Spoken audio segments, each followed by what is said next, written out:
Good morning students, how are you? Fine, very well. चलिए बेटा, last day हम लोगों ने स्टार्ट किया था चैप्टर 8। Chapter 8 is revenue. ठीक है, हम पहले ब्रीफ डिस्क्रिप्शन ले लेते हैं जो भी हमने लास्ट पढ़ा था। Firstly we discuss the meaning of revenue. What is the meaning of revenue? Revenue means the amount received from the sale of good. किसी भी गुड को सेल करने पर जो अमाउंट हमें रिसीव्ड होती है, that amount is called revenue. Revenue को हिंदी में क्या बोलते हैं? आय। रिवेन्यू को हिंदी में क्या कहते हैं? आय। ठीक है, revenue is differ from profit या इनकम। रिवेन्यू जो होता है वो प्रॉफिट और इनकम से डिफर होती है। ठीक है, बिकॉज रिवेन्यू इंक्लूड कॉस्ट। क्योंकि रिवेन्यू में क्या इंक्लूड होता है? कॉस्ट इंक्लूड होती है। That's why revenue is differ from income. Got it? Then we discuss the topic TR, AR, MR. What is total revenue? Total amount received from the sale of total goods. Total amount received from the sale of total goods. That is called total revenue. ठीक है, average revenue क्या होती है? Revenue per unit of output. 1 unit का जो revenue होता है, 1 unit का जो रिवेन्यू होता है, that revenue is called average revenue. Marginal revenue, change in TR due to change in sale of goods. Goods की सेल में चेंज होने से TR में जितना चेंज होता है, that change is called MR। वो चेंज क्या कहलाएगा? MR कहलाएगा। Got it? आइए बात समझ आपको। ये तीनों कंसेप्ट आपको अच्छे से क्लियर थे। देन हमने डिस्कस किया था कि एवरेज रिवेन्यू AR किसके इक्वल होता है? AR equal to P। AR equal to P। इस चैप्टर में हमने क्या डिस्कस किया था कि AR किसके इक्वल होता है? AR equal to P। ये बात भी आप क्लियर है? AR equal to P। ठीक है, चलिए आगे हम समझते हैं। लास्ट हमने क्या डिस्कस किया था कि TR कभी भी नेगेटिव नहीं हो सकता, एवरेज रिवेन्यू कभी भी नेगेटिव नहीं हो सकता, MR मार्जिनल रिवेन्यू जो है वो नेगेटिव हो सकता है। यहां तक आई होप कि आपको चैप्टर बिल्कुल कंप्लीट होगा। ठीक है, समझ आ गया अच्छे से? चलिए आज हम नया टॉपिक ले रहे हैं। यहां पर एक टॉपिक क्या रहेगा? When price is constant. Question मान लो इसको आप, व्हेन प्राइस इज कांस्टेंट। जब प्राइस कांस्टेंट है, when price is constant, then question क्या पे? सपोज करो प्राइस कांस्टेंट है तो क्या होगा? सो इस क्वेश्चन में सबसे पहले आपको इस टाइप का क्वेश्चन आता है तो आपको टेबल बनानी पड़ेगी।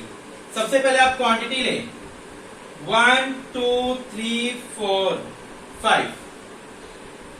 प्राइस का मतलब एवरेज रिवेन्यू, ये मान के चलो। AR क्या है? कांस्टेंट है। हम कांस्टेंट लेके चल रहे हैं 10 10 10 10 10। आप अपनी मर्जी से 5 भी ले सकते हो, 10 भी ले सकते हो, जो आपका मन करे आप वो ले लो यहाँ पर। ठीक है, एवरेज रिवेन्यू कितनी आ गई? 10 10 10 10। मेरे पास क्वेश्चन क्या है? When price is constant. और ये हमने इस चैप्टर में डिस्कस किया था कि प्राइस इक्वल टू AR, यानी मैं इसको AR भी बोल सकता हूं। ठीक है, 10 10 10 10 10। यहां तक आ गई बात समझ? देन देखिए, सबसे पहले आप TR निकालो। TR कैसे निकालेंगे? एवरेज रिवेन्यू को आउटपुट से क्या करके? मल्टीपल करके। ठीक है, एवरेज रिवेन्यू को क्वांटिटी से क्या करके? मल्टीपल। देखिए यहां पर 10 20 30 40 एंड 50। ठीक है, TR आ गया समझ आपको? MR निकाली। MR कैसे निकालते हैं? नीचे से ऊपर वाला माइनस करके। 10 मान लो, 10 में से 0 गया 10, 20 में से 10 गया 10, 30 में से 20 गया 10, 40 में से 30 गया 10, 50 में से 40 गया 10। यहां तक आ गई बात समझ आपको? अब आपको क्या करना है? क्वेश्चन आएगा इस तरीके से, when MR is constant, when price is constant. ये क्वेश्चन आएगा इस तरीके से आपको। आपने कांस्टेंट ले लिया, TR निकाली, MR निकाली। अब आपको पॉइंट्स में लिखना है। क्या लिखना है? पॉइंट्स के अंदर। व्हेन AR इज कांस्टेंट, यानी price is constant, TR will increase, TR increase हो रही है ना, बट कांस्टेंट रेट, किस रेट से? कांस्टेंट रेट से। तो 10 10 10 10 10, तो यानी आप पहला पॉइंट क्या बोलोगे? When AR is constant TR increase, TR increase but constant rate, but constant rate. when mr is increase when ar is constant, mr also constant। जब ar constant होता है तो mr भी क्या होता है? constant होता है। when ar is constant, mr also constant। यार ये बात समझ अच्छे से आपको क्लियर है? बिल्कुल गॉट इट। बस आपको टेबल बना के आनी है और 2 पॉइंट्स लिख के आने हैं। when ar is constant, tr increase but constant rate। when ar constant, mr constant। ठीक है, तो आपको बस टेबल और ये 2 पॉइंट्स लिख के आने इस टाइप के क्वेश्चन के अंदर। Got it? देखेंगे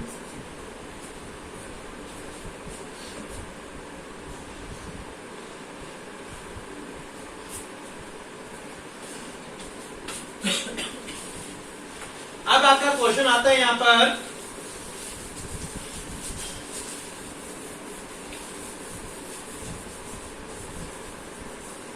when price is variable या डिक्रीज, क्वेश्चन कुछ भी हो सकता है। when price is variable या डिक्रीज, ठीक है, आपसे प्राइस वेरिएबल की बात करें तो आपको प्राइस डिक्रीज करने हैं। आपको ध्यान रखना है, आपको प्राइस क्या करनी है? Decrease. 1 2 3 4 5 AR average revenue equal to price. जब भी आपको कह दे प्राइस वेरिएबल है या प्राइस डिक्रीज है तो सेम मीनिंग है। वेरिएबल भी बोलते तो आपको प्राइस डिक्रीज करने हैं यहां पर, ठीक है, इंक्रीज मत कर देना। 10 9 8 7 5 6, ठीक है। सबसे पहले क्या निकालोगे? टीआर। 10 इंटू 1 10, 18 24 28 30। एमआर निकालिए। एमआर कैसे निकालोगे? नीचे से वाला माइनस करके। 8 6 4 2, ठीक है ना, ये बात है ना। इनका गैप 8 है, इसका गैप 6 है, इसका गैप 4 है, इसका गैप 2 है। क्लियर है जो मैं समझा रहा हूं आपको ये बात? यहां पर जब प्राइस कांस्टेंट नहीं होते, when price is variable, then आपको क्या करना है? When price is variable it means price decrease. जब प्राइस वेरिएबल है तो इसका मतलब प्राइस क्या हो रहे हैं? डिक्रीज हो रहे हैं, ठीक है। 10 9 8 7 6 आपने डिक्रीज फॉर्म में ले लिया। देन आपको क्या करना है? टीआर निकालना है। टीआर कैसे निकालोगे? इसको मल्टीपल करके। कैसे निकालोगे? इनको मल्टीपल करके। निकाल लिया आप लोगों ने टीआर। देन एमआर कैसे निकालते हैं? नीचे से ऊपर वाला माइनस करके। क्या करके? माइनस। यहां तक भी आगे बात समझ आप लोगों को? चलिए आगे देखिए। When AR decrease, first point, when AR decrease TR increase. TR increase हो रहा है बट डिमिनिशिंग रेट से। डिमिनिशिंग रेट का मतलब क्या होता है कि इनका गैप डिक्रीज होता जा रहा है। 10 8 6 4 2, है ना। इनका जो गैप है वो डिक्रीज होता है, उसको बोलते हैं डिमिनिशिंग रेट। क्या बोलते हैं? Diminishing rate. When AR decrease TR increase. TR जो हो रहा है वो इंक्रीज हो रहा है but diminishing rate, but diminishing rate. When AR decrease MR also decrease. AR decrease हो रहा है तो एमआर भी डिक्रीज हो रहा है, लेकिन फास्टर रेट से कौन सा हो रहा है? इसका गैप 1 1 है, यहां गैप 2 2 है, तो फास्टर रेट से हो रहा है एमआर। फास्टर रेट से क्या हो रहा है? एमआर हो रहा है। बात आ रही है समझ यहां पर अच्छे से? Got it? When AR decrease TR increase, TR increase but diminishing rate, ठीक है। When AR decrease MR also decrease faster rate but faster. MR भी डिक्रीज हो रहा है लेकिन फास्टर रेट, ठीक है। ये 2 पॉइंट आपको लिख के आ रहे हैं यहां पर। समझ के अच्छे से? ये दोनों क्वेश्चन, ये 2 क्वेश्चन जो हैं वो इंपॉर्टेंट क्वेश्चन है। ये दोनों ही क्वेश्चन क्या है आपके? इंपॉर्टेंट क्वेश्चन है यहां पर, ठीक है। When price is constant, when price is variable, ये दोनों ही क्वेश्चन आपके क्या रहेंगे? इंपॉर्टेंट रहेंगे। Got it? समझ पा रहे हो बात को अच्छे से? क्लियर है? बिल्कुल दोनों क्वेश्चन क्लियर है? आगे चले। चले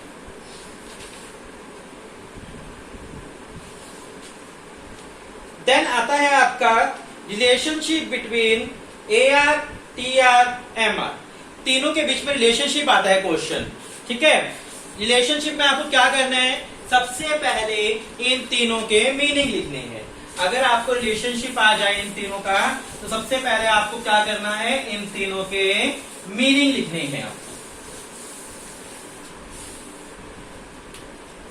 टॉपिक क्या है, relationship between TR, AR, MR, तीनों के मीनिंग हो जाएंगे, TR का, AR का और MR का।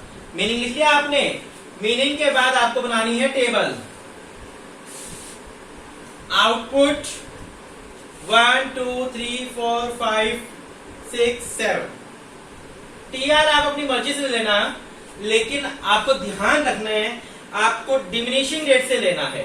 10, 18, 24, 28, 30, 30 देन 28। ठीक है, इस तरीके से आपको TR लेना है यहाँ पर 10, 18, 24, 28, 30, 30, 28। ठीक है, TR आपका ऐसे जैसे हमने TP लिखी ना, TP वाली रेट 2, 5, 9, 12, 14, 15, 15, 14, सेम आपको TR का भी वही कंसेप्ट रखना है। देन आपको निकालना है AR कैसे निकालोगे, डिवाइड करके 9, 8, 7, 6, 5, 4। आपको थोड़ा इजी हो जाएगा। हमने, या आप एक काम कर सकते हैं, पहले प्राइस ले लो, यानी AR ले लो 10, 9, 8, 7, 6, 5, 4, ये भी इजी रहेगा। पहले आप AR ले लो 10, 9, 8, 7, प्राइस ले लो 10, 9, 8, 7, 6, 5, 4। ले लिया आपने AR 10, 9, 8, 7, 6, 5, 4। AR लेने के बाद आप क्या करो, इसको आउटपुट से मल्टीपल कर दो। आउटपुट से क्या कर दो, मल्टीपल कर दो, तो आपका TR आ जाएगा। ठीक है ना। MR निकालिए,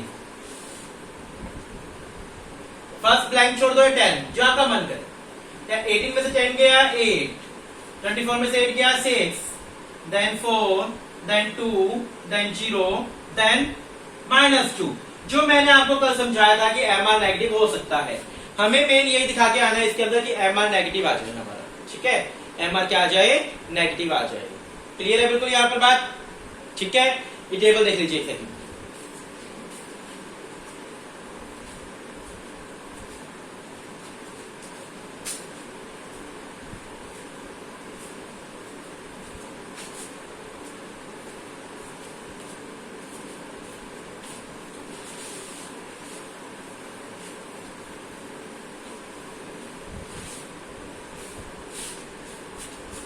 अब बनाना है आपको कर्व।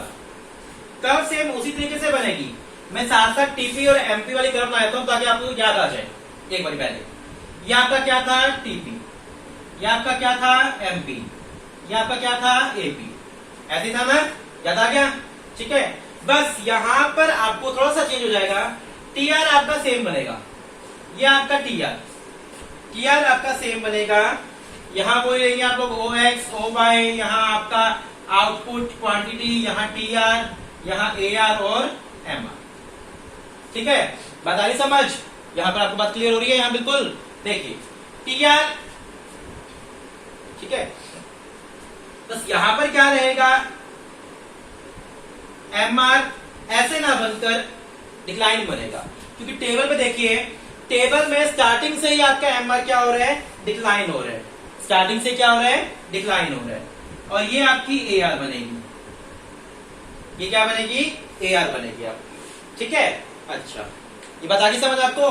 इस चैप्टर के अंदर आप कहीं पर भी कोई प्रैक्टिकल एग्जाम या इंटरव्यू देने जाएंगे तो एक बहुत इंपॉर्टेंट, खासकर इंटरव्यू में, अच्छे इंटरव्यू में पूछा जाता है। बताऊंगा क्या क्वेश्चन पूछा जाता है वहां पर, बहुत अच्छे इंटरव्यू के अंदर, और मोस्टली क्वेश्चन पूछता ही है सामने वाला। पहले आप ये समझिए, TR, MR, AR। ठीक है, अब यहां पर बच्चे पूछते हैं या क्वेश्चन इंटरव्यू में पूछा जाता है कि MR यहां क्यों आया, यानी कहने का मतलब क्या, यहां MR AR नीचे क्यों नहीं आया।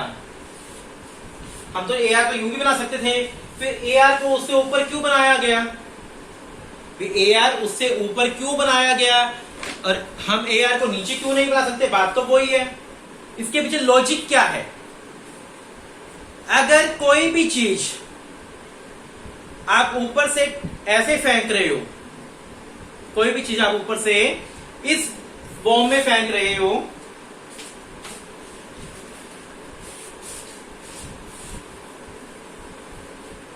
अगर आप ऊपर से कोई भी चीज इस वे में फेंक रहे हो और एक इस वे में फेंक रहे हो, तो पहले कौन सी गिरेगी? ये ए मान लो, ये बी मान लो। आपने ए को फेंका इस तरीके से और बी को फेंका इस तरीके से, तो आई थिंक आपका आंसर यही होगा कि बी पहले गिरेगी, बी फास्टर जाएगी, बी फास्टर जाएगी, वो टाइम लेगी। ठीक है, अब टेबल पे आइए। जब ए आर और एम आर दोनों डिक्लाइन हो रहे थे, ए आर और एम आर दोनों जब डिक्लाइन हो रहे थे, तो ए आर फास्टर डिक्लाइन हो रहा था या एम आर? एम आर ना, एम आर फास्टर डिक्लाइन हो रहा था। जब दोनों डिक्लाइन हो रहे थे तो एम आर फास्टर डिक्लाइन हो रहा था, सो हमने एम आर ऐसे लिया कि एम आर फास्टर है, ए आर थोड़ा स्लो है।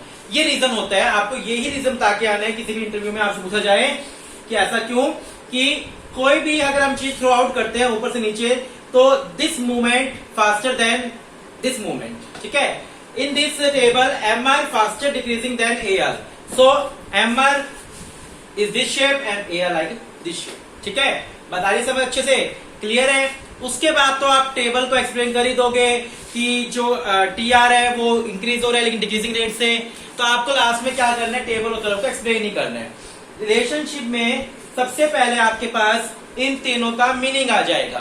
रिलेशनशिप में सबसे पहले क्या आ जाएगा, इन तीनों का मीनिंग आ गया, देन टेबल कर दिया, देन कर्व, और उसके बाद तो आप क्या कर दोगे, एक्सप्लेनेशन कर दोगे बस। ठीक है, बात आ रही है समझ यहाँ पर, बिल्कुल क्लियर है। इसके बाद लास्ट टॉपिक इस चैप्टर का, चैप्टर बहुत स्मॉल है, ज्यादा लंबा चैप्टर नहीं है। इस चैप्टर के अंदर लास्ट टॉपिक रहेगा आपका revenue curve under different forms of market. Revenue curve under different forms of market. आपने मार्केट वाला चैप्टर किया हुआ है, किया है ना मार्केट वाला चैप्टर, कोई बात नहीं। उसको नहीं किया हुआ तो भी हम लोग कर लेते हैं, एक मिनट से आपको ध्यान आ जाएगा, मैं साथ साथ करवा भी दूंगा। Revenue curves under different market. चलो आज हम लोग इस टॉपिक को करने से पहले थोड़ा सा मार्केट ही समझ लेते हैं, ताकि टॉपिक हमें अच्छे समझ आ जाए। मार्केट जो होती है वो 3 टाइप की होती है यहां पर। ठीक है, perfect market, monopoly market, monopolistic market. देखिए बात, मार्केट जो होती है वो 3 टाइप की डिफाइन की गई है, perfect market, monopoly market, monopolistic market. Perfect market वो मार्केट होती है जहां पर large buyers, large sellers, same product same price. ठीक है, large buyers, large sellers, same product same price, ऐसी मार्केट को बोलते हैं परफेक्ट मार्केट। ठीक है, परफेक्ट मार्केट में किसी गुड को बेचने वाले बहुत सारे होते हैं, खरीदने वाले भी बहुत सारे होते हैं, सबके पास प्रोडक्ट सेम होता है, सेम सबका प्राइस होता है। ऐसी मार्केट में कंपटीशन होता है। ठीक है ना, जो प्रोडक्ट सेम है तो हम लोग मनचाहा रेट चार्ज नहीं कर सकते, ये बात ध्यान रखना। ठीक है, मोनोपोली मार्केट, मोनोपोली मार्केट वो मार्केट होती है जहां single seller, large buyer, different price.